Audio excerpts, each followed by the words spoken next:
ಚಪಾತಿ, ರೋಟಿ ಇದ್ರ ಜೊತೆ ಎಲ್ಲ ನೆಂಚ್ಕೊಂಡು ತಿನ್ನೋದಕ್ಕೆ ಒಂದು ಹೈ ಪ್ರೋಟೀನ್ ಗ್ರೇವಿ ರೆಡಿ ಮಾಡ್ತಾ ಇದ್ದೀನಿ. ಪಾತ್ರೆಗೆ 2 ಗ್ಲಾಸಷ್ಟು ನೀರು ಹಾಕಿ ಉಪ್ಪು ಹಾಕಿದ್ದೀನಿ. ಇದಕ್ಕೆ 1 ಕಪ್ಪಷ್ಟು ಸೋಯಾ ಚಂಕ್ಸ್ನ ಹಾಕಿ ಸ್ವಲ್ಪ ಮಿಕ್ಸ್ ಮಾಡಿಬಿಟ್ಟು ಗ್ಯಾಸನ್ನು ಆಫ್ ಮಾಡಿ ಒಂದು 10 ನಿಮಿಷ ಇದನ್ನ ನೆನೆಯಕ್ಕೆ ಬಿಡ್ತಾ ಇದ್ದೀನಿ. ನೀರು ಚೆನ್ನಾಗಿ ಕುದಿ ಬಂದಿತ್ತು, ಸೊ ಹಾಗಾಗಿ ನಾನು ಇದು ಹಾಕಿದ್ಮೇಲೆ ಗ್ಯಾಸ್ ಆಫ್ ಮಾಡಿದ್ದೀನಿ. ಅದು ಸಾಫ್ಟ್ ಆಗೋಷ್ಟೊತ್ತಿಗೆ ಇಲ್ಲಿ ಒಂದು ಮಸಾಲೆ ರೆಡಿ ಮಾಡ್ಕೊಂಬಿಡೋಣ.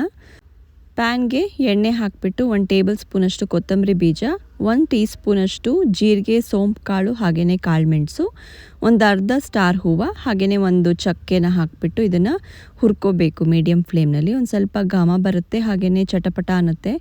ಆವಾಗ ಗ್ಯಾಸನ್ನು ಆಫ್ ಮಾಡಿ ಇದನ್ನು ಆರಕ್ಕಿಡಬೇಕು.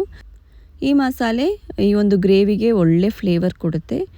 ಈಗ ಇದನ್ನು ಆರಕ್ಕಿಟ್ಬಿಟ್ಟು ನಾನು ಈ ನೆನೆಸಿರೋಂತಹ ಸೋಯಾ ಚಂಕ್ಸನ್ನ ನೀರೆಲ್ಲ ತೆಗೆದ್ಬಿಟ್ಟು ಹಿಂಡ್ಕೋತಾ ಇದ್ದೀನಿ. ಸೊ ಸ್ವಲ್ಪ ಮಾಯಿಶ್ಚರ್ ಇದ್ದರೆ ಓಕೆ, ತುಂಬ ಏನು ನೀರು ತೆಗಿಬೇಕು ಅಂತ ಇಲ್ಲ, ಕೈನಲ್ಲಿ ಹಿಂಡ್ಕೊಂಡ್ರೆ ಸಾಕು. ಇದನ್ನು ನಾನೊಂದು ಬೌಲ್ಗೆ ಎತ್ತಿಟ್ಕೋತಾ ಇದ್ದೀನಿ. ಇದನ್ನು ಹೀಗೆ ಕೂಡ ಬಳಸ್ಕೋಬೋದು. ನಾನು ಇದನ್ನು 2 ಭಾಗ ಮಾಡಿಕೊಂಡು ಇಟ್ಕೋತಾ ಇದ್ದೀನಿ. ಅಂದರೆ ಯಾವ್ಯಾವುದು ಸ್ವಲ್ಪ ದಪ್ಪ ಇದೆ ಅನಿಸುತ್ತೋ ಅದನ್ನು 2 ಭಾಗ ಮಾಡ್ಕೋತಾ ಇದ್ದೀನಿ. ಸೊ ದಟ್ ಎಲ್ಲರಿಗೂ ಸಿಗುತ್ತೆ ಈ ಒಂದು ಸೋಯಾ ಚಂಕ್ಸ್ ಅಂತ ಹೇಳಿ ಅಷ್ಟೇ. ಇದನ್ನು ಇವಾಗ ಪಕ್ಕಕ್ಕೆ ಇಟ್ಕೊಂಡು ಕಟ್ ಮಾಡ್ಕೋತಾ ಇದ್ದೀನಿ. ಜಿಮ್ಗೆಲ್ಲ ಹೋಗ್ತಾ ಇದ್ದರೆ, ಹೈ ಪ್ರೋಟೀನ್ ಡಯಟ್ ಫಾಲೋ ಮಾಡ್ತಾ ಇದ್ದರೆ ಇದೊಂದು ತುಂಬಾ ಒಳ್ಳೆ ರೆಸಿಪಿ ಅಂತ ಹೇಳ್ಬೋದು. ಎಸ್ಪೆಷಲಿ ವೆಜಿಟೇರಿಯನ್ಸ್ಗೆ ಹೈ ಪ್ರೋಟೀನ್ ತುಂಬ ಕಡಿಮೆ ಆಪ್ಷನ್ಸ್ ಇರೋದು. ಹಾಗಾಗಿ ಇರೋದ್ರಲ್ಲೇ ಒಳ್ಳೆ ರೆಸಿಪೀಸ್ ಮಾಡಿಕೊಂಡು ಒಳ್ಳೆ ಅಡುಗೆಗಳನ್ನ ಮಾಡಿಕೊಂಡು ತಿಂದರೆ ಈಸಿಯಾಗಿ ಫಾಲೋ ಮಾಡ್ಬೋದು. ನಾನು ಹಾಗೆಯೇ ಒಂದು 2 ಈರುಳ್ಳಿನ ಚಿಕ್ಕದಾಗಿ ಕಟ್ ಮಾಡ್ಕೋತಾ ಇದ್ದೀನಿ. ಹಾಗೆಯೇ 2 ಟೊಮ್ಯಾಟೊನ ಕೂಡ ಚಿಕ್ಕದಾಗಿ ಕಟ್ ಮಾಡ್ಕೋತಾ ಇದ್ದೀನಿ.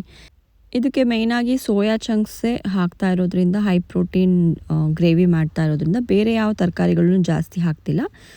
ಜಸ್ಟ್ ಒಂದು 4-5 ಬೇಬಿ ಆಲೂ ಹಾಕ್ತಾ ಇದ್ದೀನಿ. ನಾರ್ಮಲ್ ಆಲೂಗೆಡ್ಡೆ ಹಾಕೋದಾದರೆ ನೀವು ಒಂದು 2 ಹಾಕ್ಕೋಬೋದು ಈ ಒಂದು ಅಳತೆಗೆ.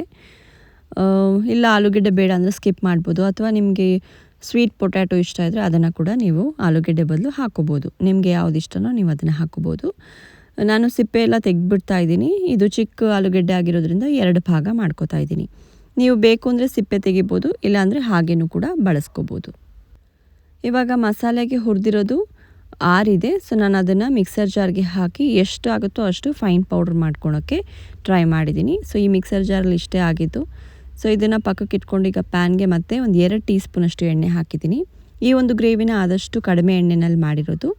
ಇದಕ್ಕೆ ಒಂದು 5-6 ಬೆಳ್ಳುಳ್ಳಿ ಹೆಸರು, ಒಂದು 2 ಹಸಿಮೆಣಸಿನ್ಕಾಯಿನ ಸೀಳ್ಬಿಟ್ಟು ಹಾಕಿದ್ದೀನಿ. ಹಾಗೆಯೇ ಒಂದು ಸ್ವಲ್ಪ ಕರಿಬೇವಿನ ಸೊಪ್ಪು. ಇದೊಂದು ಚೂರು ಬಾಡಿಸ್ಕೊಂಡ್ಬಿಟ್ಟು ಇದಕ್ಕೆ ಕಟ್ ಮಾಡ್ಕೊಂಡಿರೋ ಈರುಳ್ಳಿನ ಹಾಕಿ ಬಾಡಿಸ್ಕೊತಾ ಇದ್ದೀನಿ. ಈರುಳ್ಳಿ ಒಂಚೂರು ಕಲರ್ ಚೇಂಜ್ ಆಗೋವರೆಗೂ ಬಾಡಿಸ್ಕೊಂಡ್ರೆ ಸಾಕು. ಒಂದು ಸ್ವಲ್ಪ ಪಿಂಕಿಶ್ ಕಲರ್ ಬರೋವರೆಗೂ ಬಾಡಿಸ್ಕೊಂಡ್ರೆ ಆಯಿತು. ಮೀಡಿಯಮ್ ಉರಿನಲ್ಲಿ ಇದನ್ನು ಬಾಡಿಸ್ಕೊತಾ ಇದ್ದೀನಿ. ಇದಕ್ಕೊಂದು ಸ್ವಲ್ಪ ಮಸಾಲೆ ಹಾಕ್ಕೊಳ್ಳೋಣ. ಮಸಾಲೆ ಅಂದರೆ ಬೇರೆ ಏನಿಲ್ಲ, ಒಂದು ಸ್ವಲ್ಪ ಅರಿಶಿನದ ಪುಡಿ ಹಾಕೋತಾ ಇದ್ದೀನಿ. ಹಾಗೆಯೇ ಖಾರಕ್ಕೆ ನೋಡಿಕೊಂಡು ಖಾರದ ಪುಡಿ ಹಾಕೋತಾ ಇದ್ದೀನಿ ಅಷ್ಟೇ. ಯಾಕಂದರೆ ಆಲ್ರೆಡಿ ಧನಿಯಾ ಎಲ್ಲ ಹಾಕಿ ನಾನು ಮಸಾಲೆನ ಹುರಿದು ಪುಡಿ ಮಾಡಿದ್ದೀನಲ್ಲ, ಅದರಿಂದ ಮತ್ತೆ ಅದೆಲ್ಲ ಪೌಡರ್ಸ್ ಹಾಕೋದೇನು ಅವಶ್ಯಕತೆ ಇಲ್ಲ. ಇದು 2 ಹಾಕಿ ಚೆನ್ನಾಗಿ ಬಾಡಿಸ್ಕೊಂಡು ಇದಕ್ಕೆ ಕಟ್ ಮಾಡ್ಕೊಂಡಿರೋ ಟೊಮೆಟೊನ ಕೂಡ ಹಾಕ್ತಾ ಇದ್ದೀನಿ. ಟೊಮೆಟೊ ಒಂಚೂರು ಸಾಫ್ಟ್ ಆಗಬೇಕು, ಅಲ್ಲಿವರೆಗೂ ಇದನ್ನ ಮತ್ತೆ ಬಾಡಿಸ್ಕೋಬೇಕು. ಎಲ್ಲನೂ ಮೀಡಿಯಮ್ ಉರಿನಲ್ಲೇ ಮಾಡ್ಕೋತಾ ಇರೋದು. ಟೊಮೆಟೊ ಒಂಚೂರು ಕಲರ್ ಚೇಂಜ್ ಆಗಿ ಸಾಫ್ಟ್ ಆದಮೇಲೆ ಇದಕ್ಕೆ ಹುರಿದು ಪುಡಿ ಮಾಡಿಟ್ಕೊಂಡಿರೋ ಮಸಾಲೆನ 1 ಸ್ಪೂನ್ 1.5 ಸ್ಪೂನಷ್ಟು ಹಾಕ್ತಾಯಿದ್ದೀನಿ. ಎಲ್ಲ ಚೆನ್ನಾಗಿ ಮಿಕ್ಸ್ ಮಾಡ್ಕೋಬೇಕು.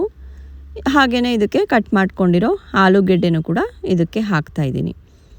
ಆಲೂಗೆಡ್ಡೆ ಹಾಕಿ ಕಟ್ ಮಾಡ್ಕೊಂಡಿರೋ ಸೋಯಾ ಚಂಕ್ಸನ್ನು ಕೂಡ ಹಾಕಿಬಿಟ್ಟು ಎಲ್ಲ ಚೆನ್ನಾಗಿ ಮಿಕ್ಸ್ ಮಾಡ್ಕೋಬೇಕು. ಕನ್ಸಿಸ್ಟೆನ್ಸಿ ನೋಡಿಕೊಂಡು ನೀವು ನೀರು ಹಾಕ್ಕೋಬೋದು. ಹಾಗೆಯೇ ರುಚಿಗೆ ಎಷ್ಟು ಬೇಕೋ ಅಷ್ಟು ಉಪ್ಪನ್ನ ಕೂಡ ಹಾಕ್ಕೊಂಡಿದ್ದೀನಿ ನಾನಿಲ್ಲಿ. ಎಲ್ಲ ಚೆನ್ನಾಗಿ ಮಿಕ್ಸ್ ಮಾಡಿದ್ಮೇಲೆ ಇದಕ್ಕೆ ನಾನು 1 ದೊಡ್ಡ ಕಪ್ಪಷ್ಟು ನೀರು ಹಾಕಿದ್ದೀನಿ. ಅಳತೆ ಏನು ಎಕ್ಸಾಕ್ಟಾಗಿ ಮೆಷರ್ ಮಾಡಿ ಎಲ್ಲ ಏನು ಹಾಕಿಲ್ಲ, ದೊಡ್ಡ ಬಟ್ಲಷ್ಟು ನೀರು ಹಾಕಿದ್ದೀನಿ. ಇದನ್ನು ಚೆನ್ನಾಗಿ ಕುದಿಯೋಕ್ಕೆ ಇಡಬೇಕು. ಒಂದು 10 ನಿಮಿಷ ಆದರೂ ಬೇಕು. ಮೀಡಿಯಮ್ ಉರಿನಲ್ಲಿ ಇದನ್ನು 10 ನಿಮಿಷ ಕುದಿಸ್ಕೊಂಡಿದ್ದೀನಿ. ಆಲೂಗೆಡ್ಡೆ ಬೇಯಬೇಕು ಮೇಯ್ನಾಗಿ. ಸೋಯಾ ಚಂಕ್ಸ್ ಆಲ್ರೆಡಿ ಬಿಸಿನೀರಲ್ಲಿ ಹಾಕಿರೋದ್ರಿಂದ ಸಾಫ್ಟ್ ಆಗಿರುತ್ತೆ. ಆಲೂಗೆಡ್ಡೆ ಬೆಂದರೆ ಆಗಿದೆ ಅಂತ.